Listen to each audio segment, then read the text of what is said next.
ago, but now we're in Mpumalanga. I'm here with Dr. Sean Stewart. I don't think he wanted me to call him a doctor, but he has earned his PhD.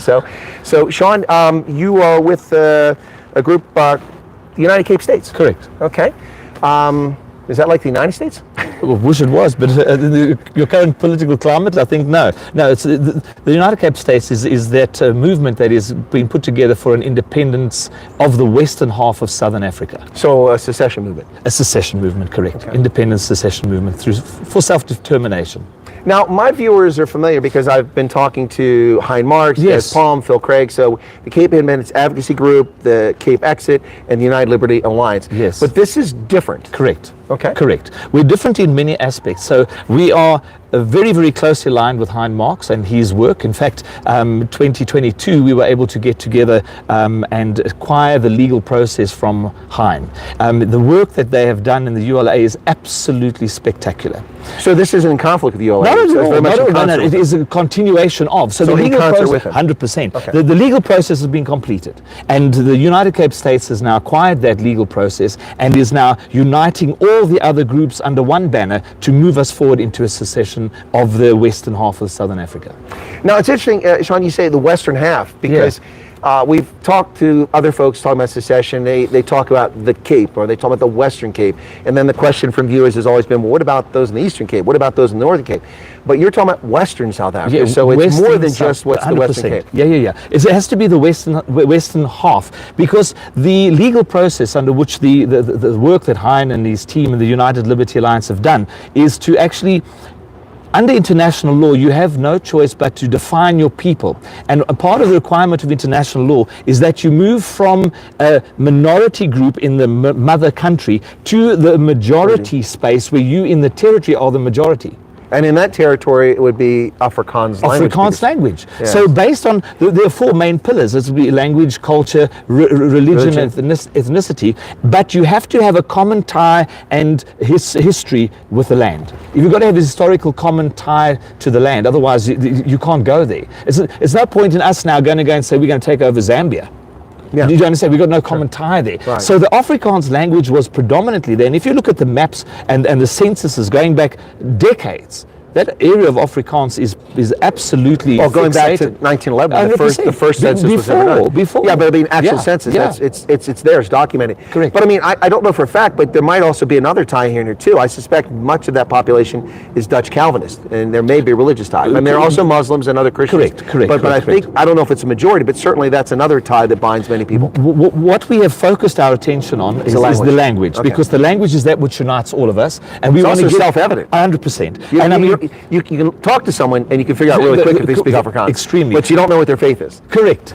And one thing, over 68% of the people in that territory speak Afrikaans as their first language. Yeah, 68%. So it's not like it's not the majority. It is absolutely the majority. It's an absolute majority. 100%. In politics, that's a landslide. 100%. So if you add the English language in there, you can comfortably push that right over 70% before you even start, and that's just English and Afrikaans. So it's definitely not a Bantu language, number one. And the vast majority of that group are Christian by definition. So if we add those ties together, it's without doubt the only way to go. So we saw in the election that the referendum party, which came out of the Cape Independence Advocacy Group, Phil Craig's guys. Phil Craig, yes. Yep.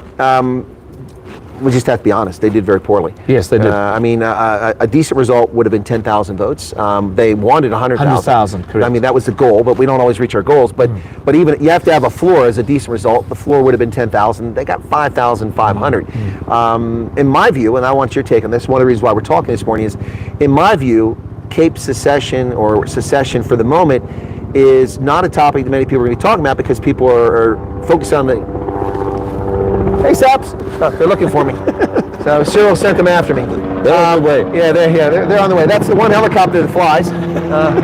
Yeah, it's the ones. Actually, no, it's a commercial helicopter, so that's why it's in the air. No, but seriously, so in my view, people are going to navel gaze for the next several months at the formation of this new government at the national level, how the ministry is going to be doled out, what's going to happen with South Africa, how the markets react. I think in the short term, excuse me, that's going to dominate the news, and that not many people are going to talk about Cape secession. So in my view, and you can correct me, I stand for correction, it's kind of a dead letter topic for at least 6 months.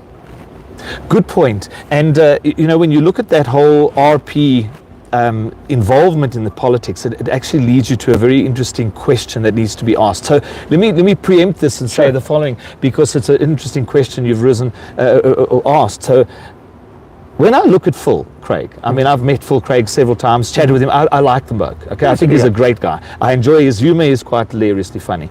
But when it comes to his actual political maneuvering that he's doing, I've not quite grasped what he's after. And even when I've spoken to him, and we're sitting on the opposite side of the aisle each on this subject, even though it is secession, we're on the opposite side because we're coming from a people under a legal process, and he's coming from a political argument.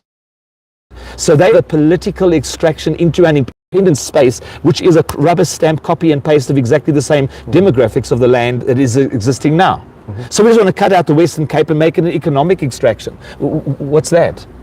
That's not independence. And besides, what is the independence to? It's more about where we're going to and not where we're coming from. So we want independence from, yeah, great. But it's the to that's the important, Chris, if I may just make a moment to highlight this, the difference. So when we had the 1961 independence from Britain here, where did we go to? When 1994 independence came from the Afrikaner pod, where did we go to? And it didn't work out well both times, I think. You know, have a look at Ian Smith when he did his independence, you know, to the Zimbabwe from Rhodesia out of Britain. Where did that go to? What we are finding is we have different puppets that come on with a red shirt or a blue shirt or a green shirt or a yellow shirt, but it's the next crowd just got a different brown and blue and orange. They've changed the date and the shirt. That's all it is. But it's the puppeteer that we're looking at changing when we talk about self-determination. Okay. And we're not talking about and that's what we're talking about here, self-determination. Self-determination. So which is in the South African Constitution. 100%. And it's that specific difference between self-determination and independence. I don't want independence from the ANC so that we can go and be governed by a liberal government. Let's just be very, very clear. It's out of the frying pan into the fire. Sure. What we are looking at doing is we are looking at moving ourselves to self-governance, self-determination. Which is also in the United Nations Charter. Of course it is. Yeah. And more so, it is actually the right of all peoples to self-govern, self-determine. You want to be able to determine how your tomorrow looks, not somebody else determining it. And one of the things that we will be looking very, very extensively at removing in the new United Cape States will be party politics. Because I want you to be governor, Chris. Not my party. No, 100%. I want you to do the job, Chris, because you've got an ethics, you've got a way of doing things, you've got a character, you've got integrity. I'm buttering it up for your audience, but you have a standing that needs to be stood at and looked at and emulated by the rest of the population. That's the guy or gal we want. And that's what I want in the leadership position, not somebody who knows how to hide money between. Negotiate and move through. I'm not interested. So. I want a man of integrity who stands up and says what he means and means what he says. And that's the difference. So self-determination is what the United Cape States is selling. We're not selling an independence so we can change puppets. Well, the same puppeteers governing the money, moving the... No, that's over. No, I hear you. That makes a lot of sense. So let me put you back on the spot. All right. My assessment is I don't think that this is a topic that's going to gain much public attention in the next 6 months. Do you think that's a fair statement? No, I don't. Oh, you don't agree with me? Not at all. Oh, well, that's interesting. I like Discord on the channel. Disagree. It's not Discord, it's disagreement. I have to disagree because you see... listen up. Again, it's not what we're going to that is being sold. It's what we're coming from. Okay. And what we are selling is what we're going to. Okay. And Chris, I don't know a man alive that doesn't want to rule his own castle. Well, I do rule my castle. 100%. But that's what I'm trying to say. I don't know a family who doesn't want to have their own way of raising their children. We don't want to be dictated to by somebody how we raise our kids, how we live our lives, what we eat, when we eat, how we do, where we go, what we may not. And it's this. Okay, so let me answer your question, because yes, you put me on the spot, so I'm going to try and answer it. Well, you put me on the spot by disagreeing. So 100%. Look, I'm sorry if I was... No. It's paid enough. I'm joking. This is free. No, seriously, the idea is that, and why I think Phil did so extravagantly well in this election was what he was selling.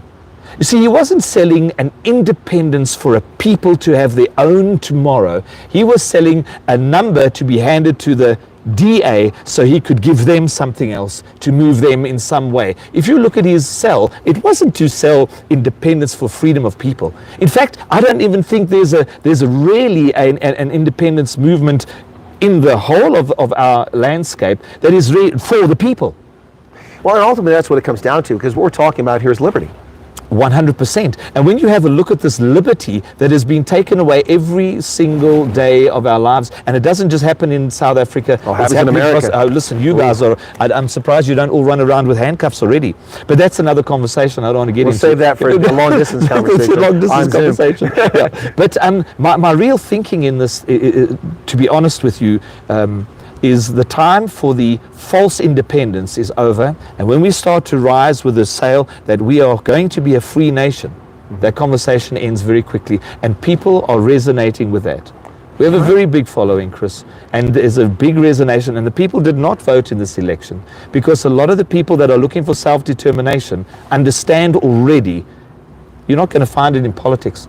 Yeah, and you're not going to find it in the current dispensation. It's not in our political environment. It's not there. In fact, the new little thing that the Freedom Front has just made a deal with the ANC about, Rania must be left alone. I mean, okay, cool. Let's see where that rolls down and what happens there. But the point is that this self-determination is in the blood of our people. You know, the Afrikaner has got it in their blood. I will do my own thing. They're not really predisposed to being dictated to all the time. And they have a habit of picking up stakes and moving when they're not happy with the circumstances. If you have a look at the people that make up the Afrikaner, the South African cohort, you're looking at a people that leave their homelands across in Europe. They get on a ship, they come down, they arrive in the Cape, they build a culture, develop a language, and a working society, and a spirit. And then along comes some British people, which I'm Scottish, of course, so I'm going to make that very clear right from the start. Now, it just came out. Oh, sorry. And so now the concept, when the Brits came along, they got upset with that. They packed themselves, moved up to Swellendam. Then the Brits followed them there. They packed up and moved it. This is the nature. We are not here to be dictated to.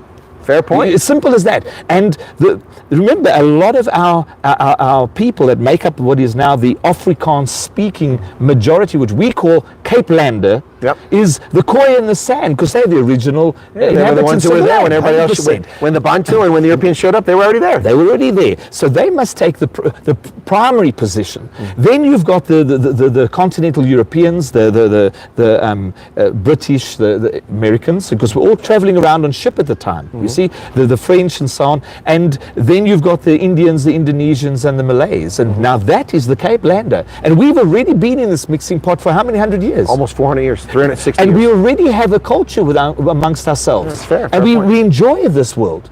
And it's not to be invaded by others.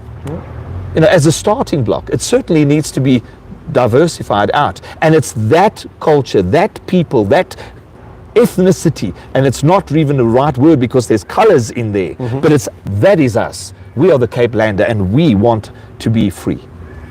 Well, there you go. I think that's a great way to end this initial conversation. We were Cape Lander, and we want to be free. I'm 100%. All for liberty and independence. Folks, Sean Stewart here from Mpumalanga. Sean, thank you very much. Thank you, Chris. Bye, thank you very, very much for your time. No, it's my Appreciate pleasure. It. All right, folks. For the opportunity. You're very welcome. Please leave a comment behind if you'd like, and if you're not a subscriber, join us on the program.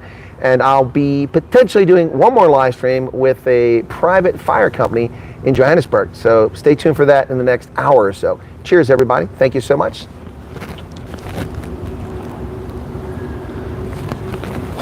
It's still